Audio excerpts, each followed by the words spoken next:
Le saluda con afecto y respeto Felipe Victoria Cepeda, este miércoles 27 de diciembre de 2017, en una edición especial de No Lo Diga, para Noticiario Principal MX de Jorge Zamora Telles, desde Acapulco de Juárez, en el estado de Guerrero, México. Para bien o para mal, haya sido como haya sido, los diputados y senadores en el Congreso de la Unión le dijeron sí a la Ley de Seguridad Interior, desatando inconformidades y protestas, al grado que la Suprema Corte de Justicia de la Nación tendrá que intervenir para que se revise y modifiquen partes del texto, aunque palo dado ni Dios lo quita. Pocos juristas han hecho públicas sus objeciones a la Ley de Seguridad Interior, como Alfredo Pérez Zárate, en el Colegio de Abogados Penalistas de Guerrero. Y lo que pasa es que el miedo no anda en burro. En este país presidencialista por excelencia, es muy temerario contradecir los designios del Señor de los Pinos y su camarilla. No hace mucho, René González de la Vega y Diego Valadez Ríos opinaron que quizá bastaría con que se tuviera la suficiente decisión política para aplicar lisa y llanamente el artículo 29 constitucional, suspendiendo garantías en las regiones donde es urgente hacerlo. Pero el faraonismo lucidor de reformas históricas tenía que salir con su engendrito. En Impacto MX, donde se hace periodismo valiente, Francisco Bustillos acaba de publicar lo que me permito transcribirles abriendo comillas: ni golpe de Estado, ni dictadura militar. Ya la Suprema Corte de Justicia de la Nación determinará si la ley que le envió el presidente Peña Nieto sobre seguridad interior es inconstitucional o no en su conjunto, y en todo caso, en qué artículos lo puede ser. Sorprende que, sobre pretexto de combatir al narcotráfico, a estas alturas del siglo XXI, hay quienes supongan que en México se ha legislado para legalizar un golpe de Estado militar, o en el peor de los casos instaurar,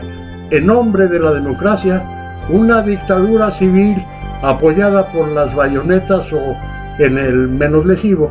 desarticular movimientos civiles contrarios al grupo gobernante.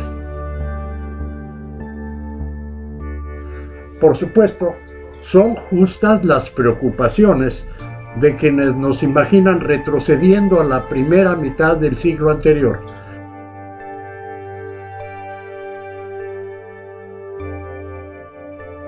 cuando los generales revolucionarios se sucedían en el poder. Pero los últimos riesgos de regresar al pasado se dio cuando irrumpió en Chiapas el subcomandante Marcos con su declaratoria de guerra contra el gobierno y el ejército mexicano, y cuando Vicente Fox rompió la continuidad revolucionaria en el poder, que llegó a los 70 años de edad. En 1994, el general Antonio Rivielo Bazán obedeció sin reticencias la instrucción del presidente Carlos Salinas de no concluir el conflicto chiapaneco con el aplastamiento del grupo de Marcos, y 6 años después, en el 2000, el general Enrique Cervantes Aguirre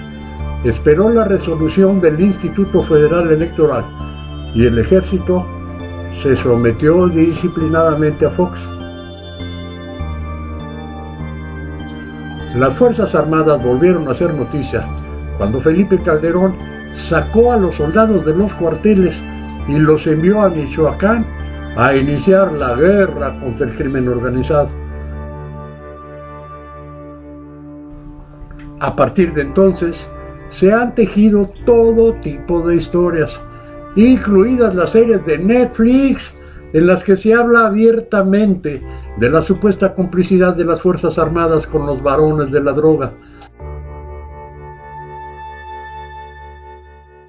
Asimismo, se ha impuesto la estrategia de magnificar la supuesta proclividad de soldados y marinos de actuar en contra de los derechos humanos de los grupos delincuenciales. De 2006 a la fecha, las Fuerzas Armadas han vivido en constante guerra con el crimen organizado. Calderón intentó el cambio de lenguaje y pidió utilizar el vocablo combate, pero fue inútil porque en los hechos lo que se sigue viviendo es una guerra declarada, cuyo origen es la exigencia norteamericana de que los gobiernos mexicanos impidan o disminuyan el tránsito de droga a su territorio, en donde se consume en cantidades industriales. Es innegable que en más ocasiones de las que reconocen, las Fuerzas Armadas han dañado derechos humanos de mexicanos que nada tienen que ver con el conflicto, como también lo es que algunos de los organismos civiles que usan con habilidad su capacidad de comunicación sirven a los delincuentes consciente o inconscientemente. En esta guerra, en la que los narcos son capaces de derribar helicópteros, las Fuerzas Armadas no pueden responder con pétalos de rosas. Pero la guerra contra el crimen organizado, que ha producido más muertes en este sexenio que los anteriores, por enfrentamientos entre las bandas rivales que se disputan el territorio que las fuerzas del Estado les han producido, no puede ser pretexto para propalar que estamos a las puertas de una dictadura militar o de un golpe de Estado en nombre de la democracia, aprovechando el año electoral. Ya la Suprema Corte de Justicia de la Nación determinará si la ley que le envió el presidente Peña Nieto sobre seguridad interior es inconstitucional o no en su conjunto, y en todo caso, en qué artículos lo puede ser. Mientras ocurre y el Ejecutivo propone las enmiendas o los legisladores lo hacen por propia iniciativa, dejemos a los guionistas de Netflix y a los urgidos de mantener su imagen de luchadores por los derechos humanos continuar con su vocinglería.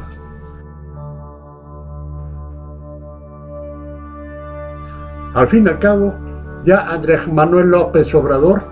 encontró la fórmula ideal para resolver el problema: amnistiar a los narcos y pactar con ellos la forma de legalizar su negocio. Eso nos dice Francisco Bustillos en Impacto MX. La mejor opinión la tienen ustedes, amables cibernautas, y a veces es prudente mantenernos al margen. Yo les agradezco que compartan el mensaje, pero si les da miedo ya lo saben. Shh, no lo digan.